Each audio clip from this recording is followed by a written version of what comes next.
자녀 입시 비리와 유재수 전 부산시 경제부시장 감찰 무마 등의 혐의로 재판에 넘겨진 조국 전 법무부 장관이 오늘 배우자인 정경심 동양대 교수와 나란히 법정에 섰습니다. 입시비리 혐의 재판은 조국 전 장관과 정경심 교수가 공범으로 기소됐지만 부부가 나란히 피고인으로 법정에 서는 건 이번이 처음입니다. 김성훈 변호사와 짚어보겠습니다. 어서 오세요. 오십시오. 안녕하세요. 안녕하십니까. 조국 전 장관이 서울중앙지법에 출석을 했습니다. 혐의가 크게 두 가지더라고요. 자녀 입시 비리 그리고 유재수 전 부시장 감찰 묵마 등의 혐의인데요. 오늘이 9차 공판이라고 하더라고요. 6개월 만에 열렸다고 하는데 어떤 이유 때문이었습니까? 네, 굉장히 이례적이라고 예. 할 수가 있죠. 이제 11월, 12월쯤에 마지막 공판이 있었고요.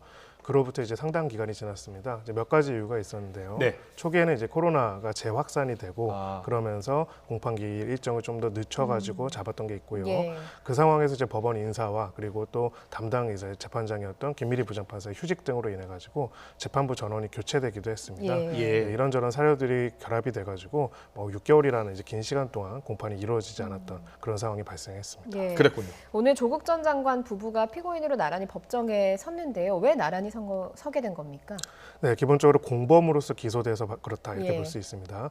조국 장관에 대해서 입시비리 혐의로 기소가 이루어지면서 그 기소 내용 중에서는 조국 장관이 혼자 한 것뿐만이 아니라 이제 정경심 교수와 공범으로서 공동으로 해서 했던 것들이 적시가 된 부분들이 있습니다. 예. 예. 거기서 이제 공동으로 그 피고인으로서 기소가 됐다라고 볼 수가 있고요. 예. 이제 시청분들이 좀 궁금하신 부분들은 이게 전에 정경심 교수가 이미 1심에서 실형을 선고받았던 사안이 있는데 네. 이거 기본적으로 같은 내용으로 똑같이 받은 것이 아닌가라고 예. 보실 텐데요. 지금 입시비리 혐의가 굉장히 여러 개가 있습니다. 예. 그 중에서 이제 소위 말해서 정경심 교수가 이미 판결이 1심으로 선고받고 항소심을 하고 있는 건들은 이번 건에는 이제 정경심 교수에 대해서는 없는데 예. 조국 장관에 대해서는 심리한다고 보면 되고요. 그럼에도 불구하고 정경심 교수가 이 사건에서 또 재판을 받는 부분들은 지난 이제 1심 판결에서 받은 혐의와 또 다른 부분들은 예. 공범대로 포함돼 가지고 추가 기소된 것이다 이렇게 보시면 됩니다. 예. 알겠습니다. 그러면 조국 전 장관의 혐의, 입시 비리 관여 혐의와 정경심 교수가 같이 공범으로 지금 기소된 혐의가 어떤 혐의입니까? 구체적으로요?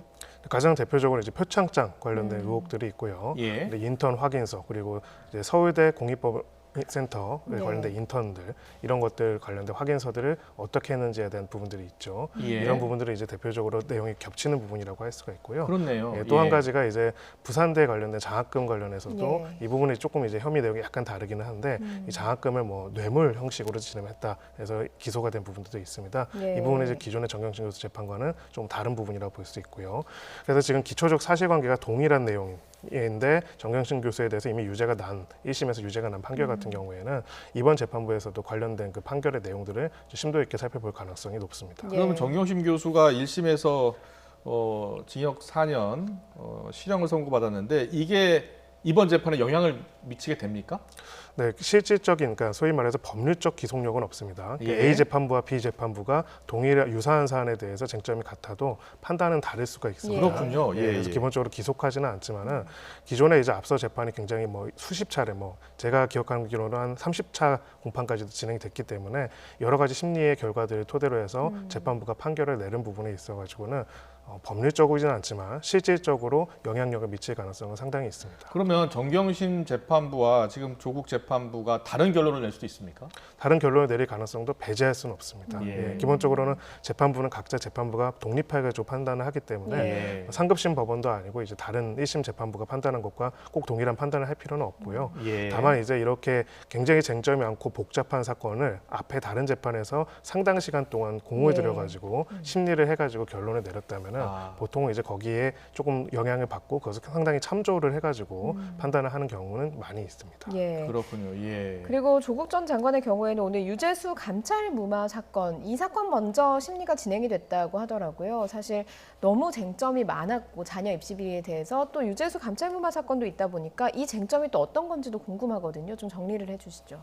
네, 이게 처음에 이제 그 특감반원의 어떤 공개로 이제 촉발이 된 이야기라고 할 수 있죠. 간단히 말하면 이제 유재수 금융위원도 했었고요. 금감원 원래 그 담당 국장도 지냈었고 금융위원도 했었고 최종적으로는 이제 부산시 이제 경제부시장까지 지냈던 인물입니다.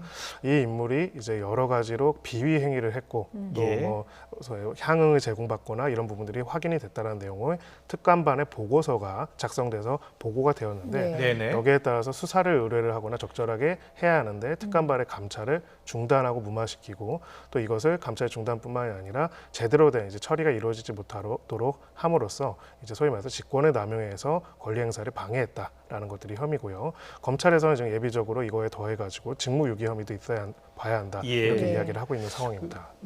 그 유재수 부시장이 금융위원회 국장을 지냈고 그리고 경제부시장까지 지냈습니다. 그래서 거기서 이제 수뢰 혐의로 일단 1심에서 집행유예 선고를 받았죠. 그렇습니다. 예. 그리고 이번 사건은 그 유재수를 감찰해야 하는데 그것을 무마한 혐의로 또 기소가 된 거고요. 그렇습니다. 예. 알겠습니다. 예. 그러면은 지금 조국 전 장관은 감찰을 무마하려 한 게 아니었다. 이렇게 지금 주장하고 있는 거죠. 네, 법률상으로 이제 가장 쟁점이 되는 건 그 부분에 있습니다. 예. 소위 말해서 특감반의 역할과 권한, 책임에 관한 부분이죠. 예. 법률적인 부분이 있고 소위 말해서 법률적 이외의 정성적인 부분이 있습니다.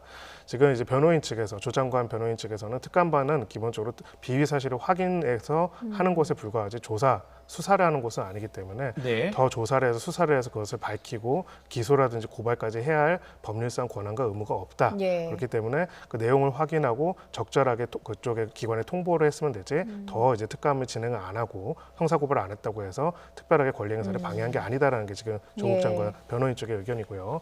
이에 반해 가지고 특감반 쪽에서는 지금 당시에 그런 정상적인 처리 절차에 따라서 그렇게 된 것이 아니라 이번 건만 독특하게 이제 소위 말해서 감찰을 무마하고 중단하는 지시가 있었고 무엇보다 굉장히 중요한 공직자가 이런 큰 비위 행위를 저지른 데 있어 가지고 정상적인 이제 징계라든지 정상적인 처벌이 이루어지지 못하도록 하는 것이 어떻게 보면 범죄 행위로서 직권남용과 권리행사 방해다 이렇게 주장하고 있는 것이 팽팽히 맞서고 있고요. 예. 쟁점이 되는 거는 특감반의 기본적으로 권한과 책임에 관한 부분들이 있을 예. 거고요.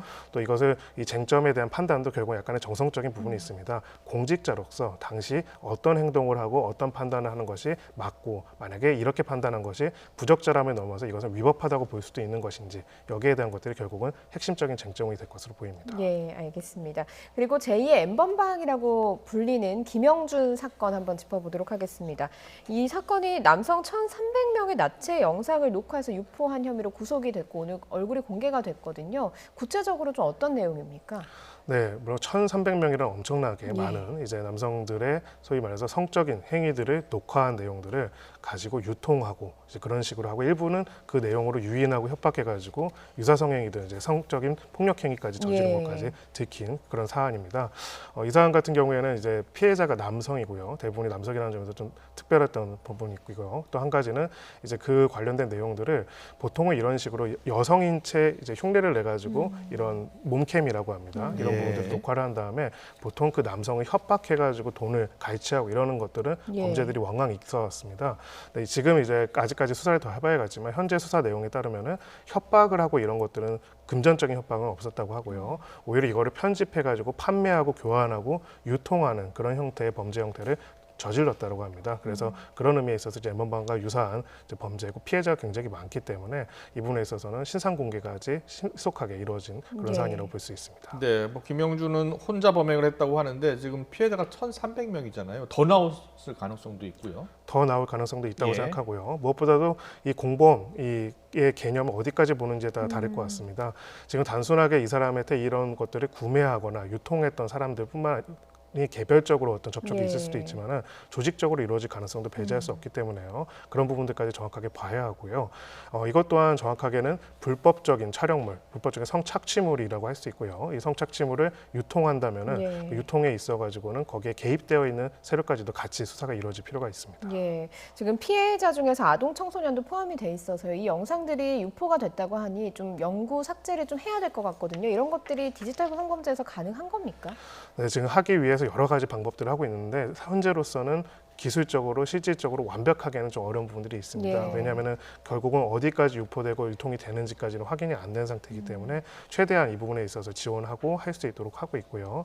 무엇보다도 이제 강력하게 처벌해야 하는 부분들은 이런 것이 유통되거나 교환되고 있는 그러한 어떤 곳들, 그런 서버들, 그런 장소들, 그런 사이트들에 대해서 엄중하게 단속이 돼서 이 부분에 대해서 철퇴가 이루어진 것도 같이 필요합니다.